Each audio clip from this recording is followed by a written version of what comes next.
Chapter 5. Winn-Dixie couldn't stand to be left alone. We found that out real quick.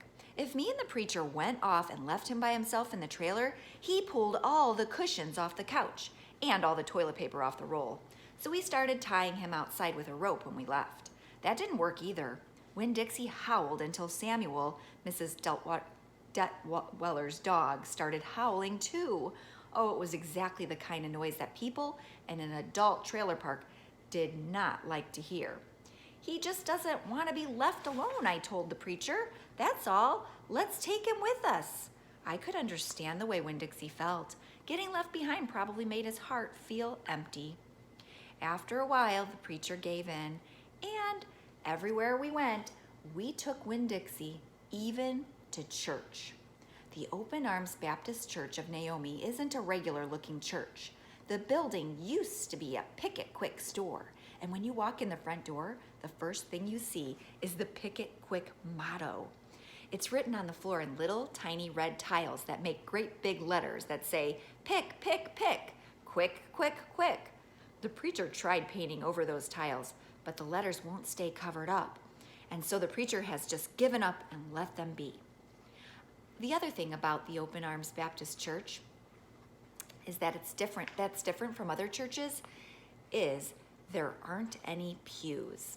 People bring in their own fold-up chairs and lawn chairs, and so sometimes it looks more like the congregation is watching a parade or sitting at a barbecue instead of being at church. It's kind of a strange church, and I thought Winn-Dixie would fit right in. But the first time we brought Winn-Dixie to the Open Arms, the preacher tied him outside the front door. Why'd we bring him all the way here just to tie him up? I asked the preacher. Because dogs don't belong in church, Opal, the preacher said. That's why.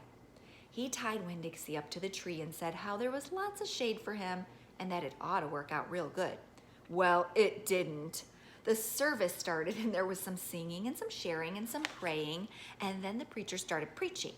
And he wasn't but 2 or 3 words into his sermon when there was a terrible howl coming from outside. The preacher tried to ignore it. Today, he said, "Ow," said Winn-Dixie. "Please," said the preacher. "Ow," said Winn-Dixie back. "Friends," said the preacher. "Ow," wailed Winn-Dixie. Everyone turned in their lawn chairs and folded up chairs and looked at one another. "Opal," said the preacher. "Oh," said Winn-Dixie. "Yes, sir," I said. "Go get that dog," he yelled. "Yes, sir," I yelled back. I went outside and untied Winn-Dixie and brought him inside. And he sat down beside me and smiled up at the preacher, and the preacher couldn't help it. He smiled back. Winn-Dixie had that effect on him. And so the preacher started in preaching again. Winn-Dixie sat there listening to it, wiggling his ears this way and that, trying to catch all the words, and everything would have been all right, except that a mouse ran across the floor. The Open Arms had mice. They were there from when it was a Pick It Quick, and there were lots of good things to eat in the building. And when the Pick It Quick became the Open Arms Baptist Church of Naomi, the mice stayed around to eat all the leftover crumbs from the potluck suppers. The preacher kept on saying he was going to have to do something about them, but he never did. Because the truth is, he couldn't stand the thought of hurting anything, even a mouse. Well, Winn-Dixie saw that mouse, and he was up and after him. One minute, everything was quiet and serious, and the preacher was going on and on and on. And the next minute, Winn-Dixie looked like a furry bullet shooting across the building, chasing that mouse. He was barking, and his feet were skidding all over the polished Pick It Quick floor, and people were clapping and hollering and pointing. They really went wild when Winn-Dixie actually caught the mouse. "I've never in my life seen a dog catch a mouse," said Mrs. Nordley. She was sitting next to me. "He's a special dog," I told her. "I imagine so," she said back. Winn-Dixie stood up there in front of the whole church, wagging his tail and holding the mouse real careful in his mouth, holding on to him tight, but not squishing him. "I believe that mutt has got some retriever in him," said somebody behind me. "That's a hunting dog." Winn-Dixie took the mouse over to the preacher and dropped it at his feet. And when the mouse tried to get away, Winn-Dixie put his paw right on the mouse's tail. Then he smiled up at the preacher. He showed him all his teeth. The preacher looked down at the mouse. He looked at Winn-Dixie. He looked at me. He rubbed his nose. It got real quiet in the picket quick.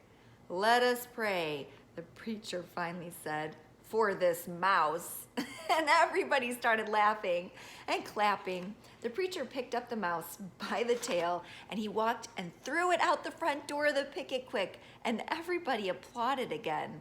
Then he came back and we all prayed together.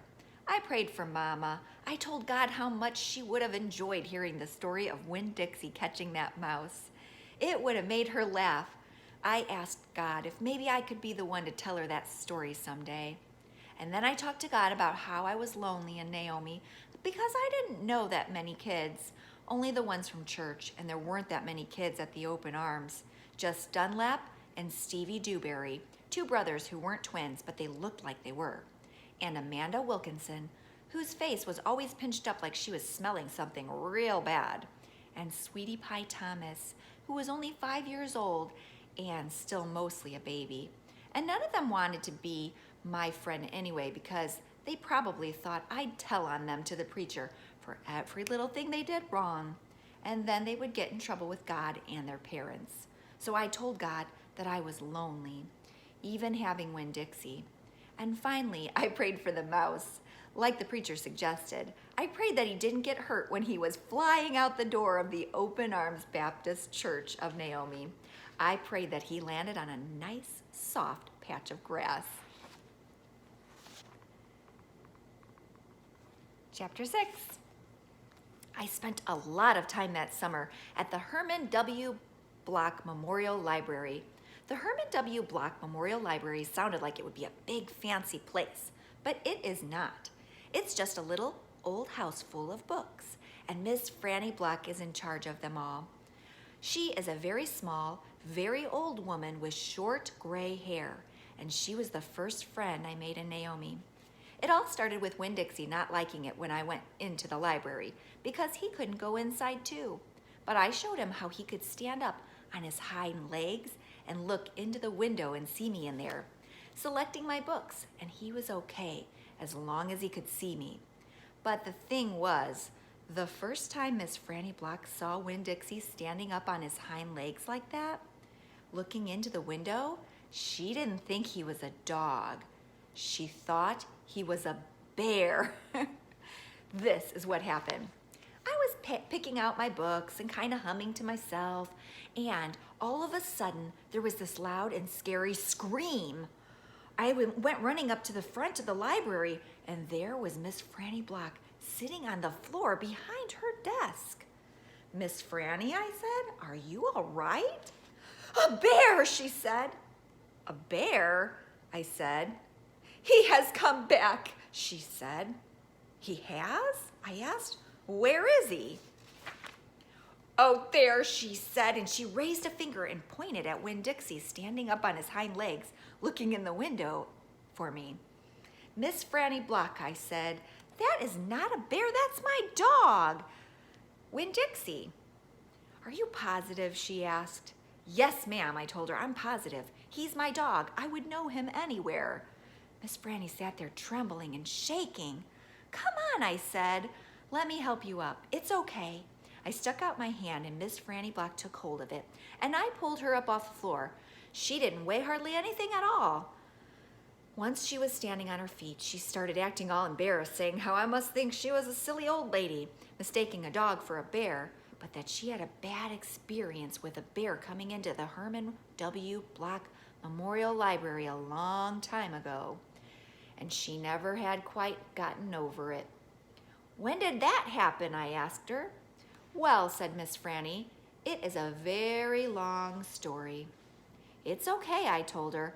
"I am like my mama, and that I like to be told stories. But before you start telling it, can Winn-Dixie come and listen too? He gets lonely without me." "Well, I don't know," said Miss Franny. "Dogs aren't allowed in the Herman W. Block Memorial Library." "He'll be good," I told her. "He's a dog who goes to church." And before she could say yes or no, I went outside and got Winn-Dixie, and he came in and laid down with a humph and sighed right at Miss Franny's feet. She looked down at him and said, "He most certainly is a large dog." "Yes, ma'am," I told her. He has a large heart, too. Well, Miss Franny said. She bent over and gave Winn-Dixie a pat on the head, and Winn-Dixie wagged his tail back and forth and snuffed his nose on her little old lady feet. Let me get a chair and sit down so I can tell you this story properly.